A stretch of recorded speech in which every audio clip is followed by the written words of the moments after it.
القاتل. أين وفاء قسطنطين؟ أين وفاء قسطنطين؟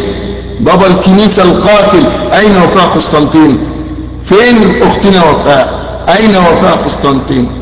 اللي عاجبه يقعد، مش عاجبه يخرج.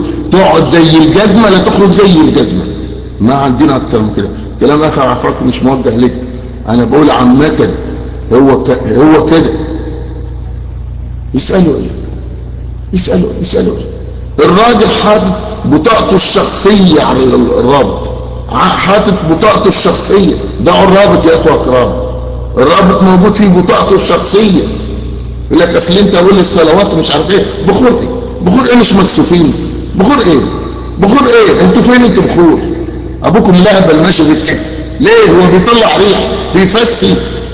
إيه بخور إيه وزفت إيه؟ إحنا فين هنا؟ إحنا فين هنا؟ بخور إيه؟ وأنتوا بتطلعوا عفاريت في الكنيسة. بخور إيه وليلة إيه؟ بخور إيه وليلة إيه؟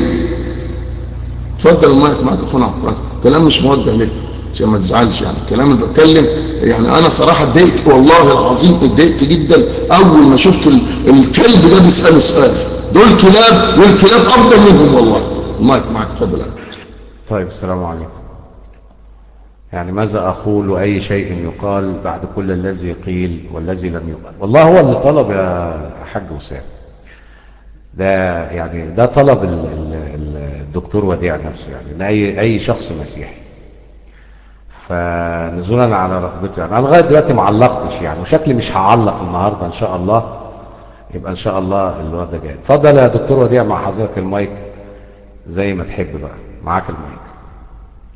انا عملت اللي عليا عشان الاداره تنجح. اتفضل يا دكتور وديع مع حضرتك المايك. السلام عليكم ورحمه الله وبركاته. بشكركم على شاركم كلكم، بس دي فرصة يعني ايه نفضح الجماعة دول شوية. اولا يعني رفع البخور في نوعين بخور باكر، طبعا هو لم يحدد، لعله هو يجهل هذا يعني. رفع البخور عشية بيكون في ليلة القداس، ورفع البخور باكر بيكون في صباح القداس. فالمفروض ان القداس يوم الاحد، فيبقى رفع البخور عشية يوم السبت، والكنائس اللي بتعمل قداس يوم الجمعه يبقى رفع البخور يوم الخميس، والكنائس اللي بتعمل قداس الاربع يبقى رفع البخور يوم الثلاث. وده النظام ده معمول فيه في اسكندريه عندنا. انا ما اعرفش بقى بالصعيد ماشيين بيوم الاحد بس ولا لا، لكن هم يعني ايه القسيس حسب مزاجه. لو حب يعمل قداس كل يوم زي ما قلت من شويه يعمل، وممكن قداسين وثلاثه لو في قسيسين وثلاثه. فيبقى اذا لازم في الليله اللي قبلها يرفع بخور. ده اذا كان سيادته عنده وقت وما راحش البحر مع البنات عشان ايه يستحمى معاهم في البحر بالميوات الساخنه. والله الكلام ده صحيح. هسمع تعليق بقى الاخ عفرتكم، واستودعكم الله لبكره ان شاء الله بعد تعليق الاخ ان شاء الله، بكره 10 مساء بتوقيت القاهره ان احيانا المولى. السلام عليكم ورحمه الله وبركاته. لقد أخذنا ميثاق بني إسرائيل وأرسلنا إليهم رسلا كلما جاءهم رسول بما لا تهوى أنفسهم فريقا كذبوا وفريقا يقتلون وحسبوا ألا تكون فتنة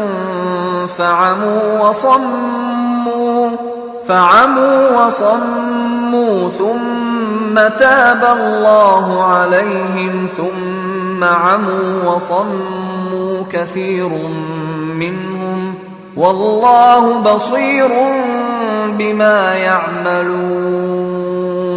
لقد كفر الذين قالوا إن الله هو المسيح ابن مريم وقال المسيح يا بني إسرائيل اعبدوا الله ربي وربكم إنه من يشرك بالله فقد حرم الله عليه الجنة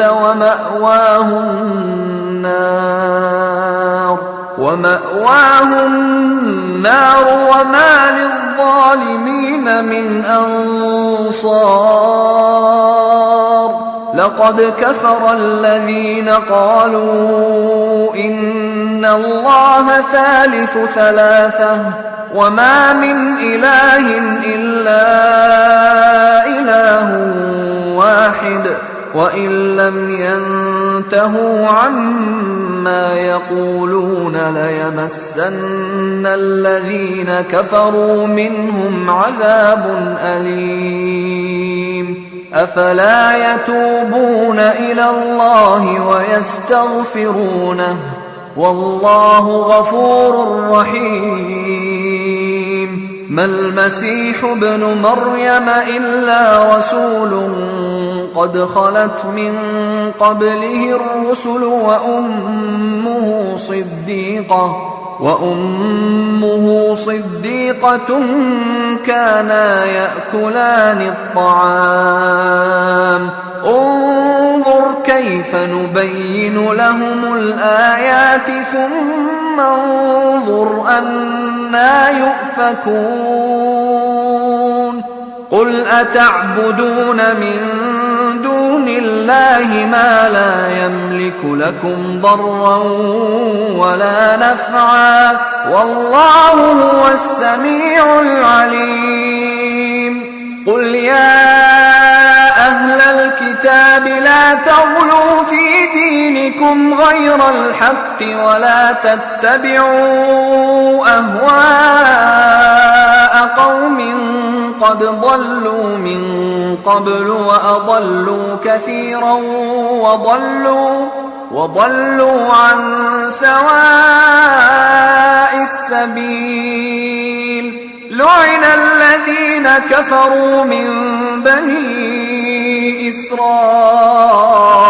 على لسان داود وعيسى بن مريم ذلك بما عصوا وكانوا يعتدون كانوا لا يتناهون عن منكر فعلوه لبئس ما كانوا يفعلون ترى كثيرا منهم يتولون الذين كفروا لبئس ما قدمت لهم أنفسهم أن سخط الله عليهم وفي العذاب هم خالدون ولو كانوا يؤمنون بالله والنبي وما أنزل إليه ما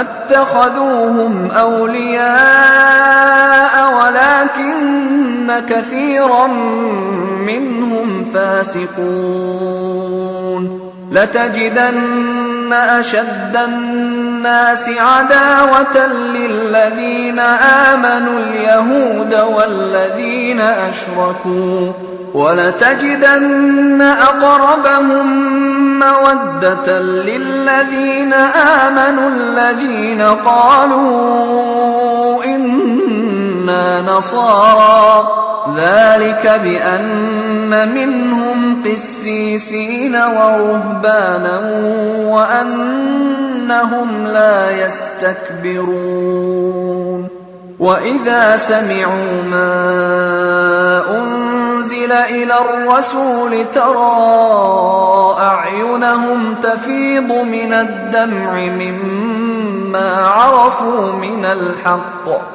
يقولون ربنا آمنا فاكتبنا مع الشاهدين وما لنا لا نؤمن بالله وما جاءنا من الحق ونطمع أن يدخلنا ربنا مع القوم الصالحين فأثابهم الله بما قالوا جنات تجري من تحتها الأنهار خالدين فيها وذلك جزاء المحسنين والذين كفروا وكذبوا بآياتنا أولئك أصحاب الجحيم